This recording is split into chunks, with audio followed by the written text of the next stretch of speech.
Alright, let's talk about the iPad mini 7. I've been using it for the past 72 hours and I got a lot to say. From the outside, you might look at this and think, isn't it just another iPad mini? Well, I'm here to tell you that the changes may be subtle at first glance, but under the hood, there is a lot to talk about.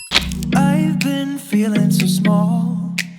Watch the clock ticking off the wall. First things first, the design. Apple didn't mess around with the winning formula too much, which is both good and bad depending on how you look at it. The iPad mini 7 still comes in at 293 grams, and honestly that weight makes it perfect for portability. It's light enough to hold in one hand comfortably, but powerful enough that you can actually get some serious work done. It's got an 8.3-inch liquid retina display just like the mini 6, and it's still rocking those thick bezels, which if I'm being honest, feels outdated for 2024 standards. But we'll talk more about that in a little bit. The big win here is the overall portability. If you're on the go like me, this thing is ideal. Whether you're a realtor walking clients through properties, a doctor carrying it around for some quick reference, or even a creative professional who needs a lightweight quick access tablet, the iPad mini 7 fits the bill. Hell, pilots even love this thing for keeping digital charts in cockpits. It's small enough to carry everywhere, but also big enough to get stuff done. Alright, now let's get into that display. This 8.3-inch liquid retina display is bright, sharp, and the colors look great. The 500 nits of brightness makes it easy to use in most lighting conditions. And media consumption on the screen is a real treat. I've been watching Netflix, YouTube, and even doing some light reading on this thing. It's like a hybrid between an e-reader and a full-blown media device. The colors are accurate, which is key for watching high-quality content, and everything looks pretty crisp. But here's the thing, we're still at 60 Hz, no ProMotion. Now, if you've never used a device with a 120Hz display, you might not care. But if you have, the difference is night and day. You can definitely feel it when scrolling or doing more intensive tasks. And if you were expecting the iPad mini 7 to finally make that leap, well, you'd be disappointed. Also, that jelly scrolling issue that people talked about with the mini 6, yeah, it's still here. It's most noticeable when you're scrolling vertically, and while it doesn't ruin the experience, it's something you can't unsee once you notice it. But what exactly is jelly scrolling, and should you even care? Alright, here's the deal. Jelly scrolling happens when one side of your display refreshes faster than the other.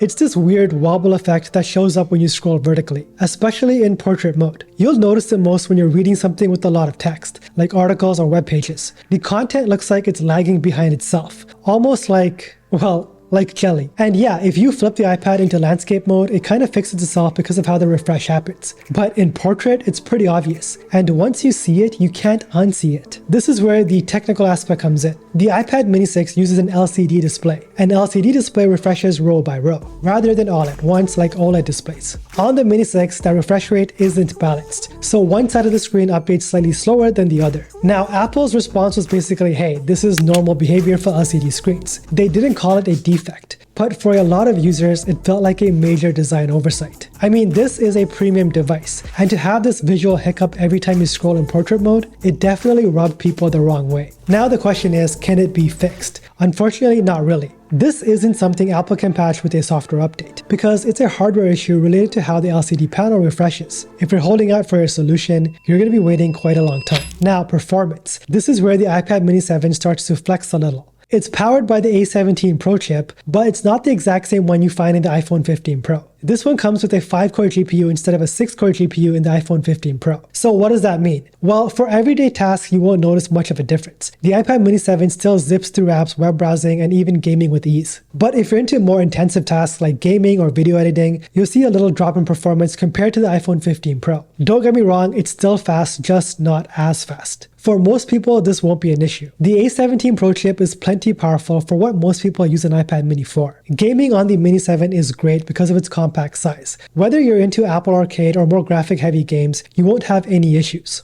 Games load quickly and they run smoothly. Plus, the mini's form factor makes it more immersive than gaming on a larger tablet or a phone. Now, this is where the iPad mini 7 makes a notable leap forward, the USB-C port. The mini 7 now supports 10 GB per second transfer speeds, which is double what the mini 6 offered at 5 GB per second. If you're moving large files like video projects, this is a huge improvement. And for creative professionals, this upgrade makes it a lot easier to work with the mini 7 as a part of a larger workflow. Whether you're transferring massive raw photo files, 4K video footage, or even just a bunch of documents, that extra speed does make a difference. Another bonus, you can now connect the Mini 7 to an external 4K monitor at 60Hz.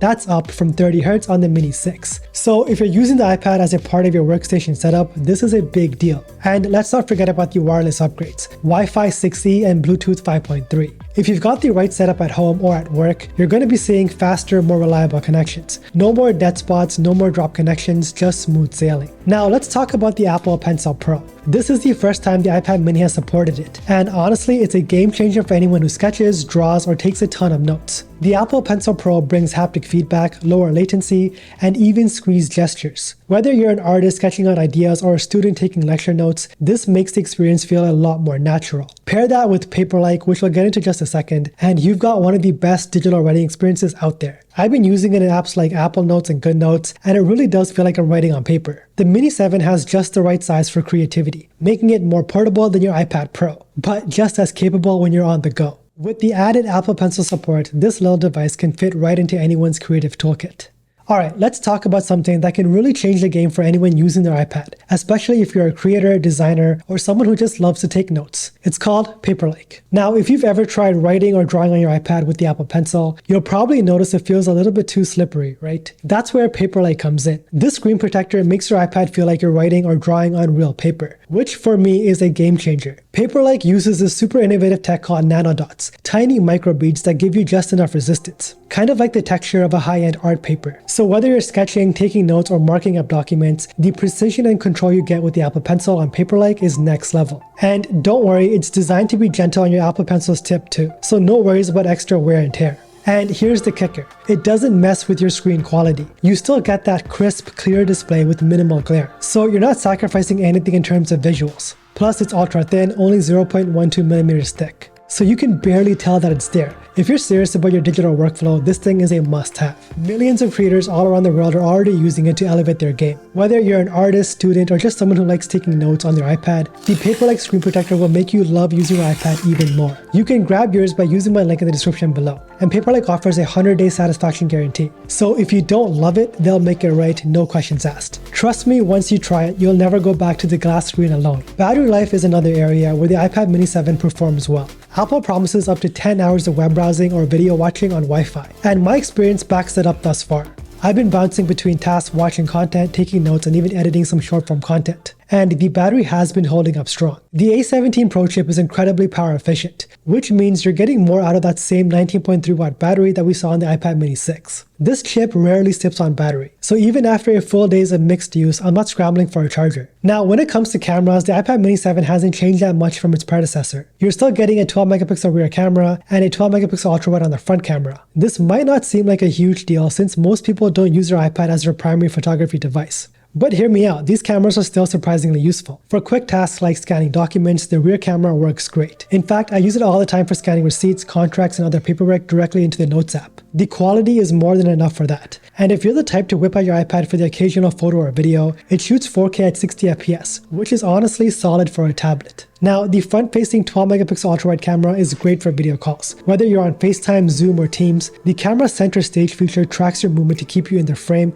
as you move around. It's one of those subtle touches that just makes video calls feel smoother and more polished. But let's be real, you're not really buying the iPad mini 7 for its cameras. They are good for what they are, but if you're looking for the best camera experience, stick to your iPhone or a dedicated camera. Okay, we talked about all the good stuff, but no device is perfect, right? So what's missing with the iPad mini 7? First off, no OLED display. I've said it before and I'll say it again. An OLED screen on the iPad mini 7 would have made it a must-buy. The Liquid Retina display is good, but it lacks deep blacks and vibrant colors that you get from OLED. Considering how much media I consume on this thing, it's a bit of a letdown that Apple didn't make the leap to OLED here. Second, we're still dealing with Touch ID instead of Face ID. Now I get it, some people prefer Touch ID over Face ID, but in 2024 you kind of expect a device like this at this price point to have it. For some people, Touch ID might even be preferable, especially when you're using Apple Pay or logging into apps quickly, but Face ID would have felt more premium. Plus, it just works so well on the iPhones, so why not bring it to the iPad mini? And lastly, Apple ditched the physical SIM card slot on the iPad mini 7 in favor of eSIM only. Now, for most people, this won't be a big deal. eSIMs are becoming more common, and they are generally easier to set up.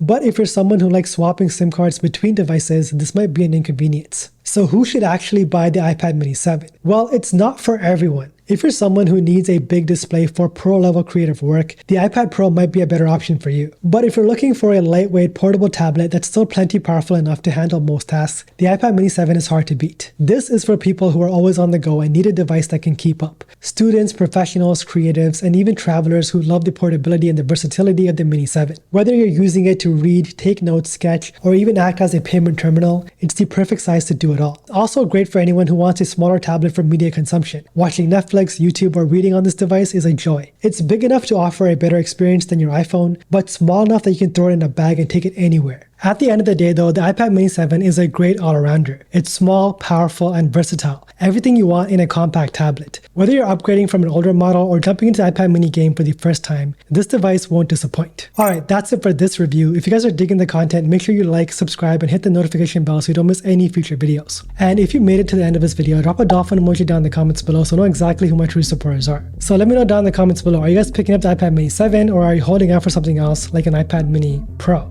I think this might be the last ever iPad mini we see, but let's see. And as always, don't forget to flex with your tech.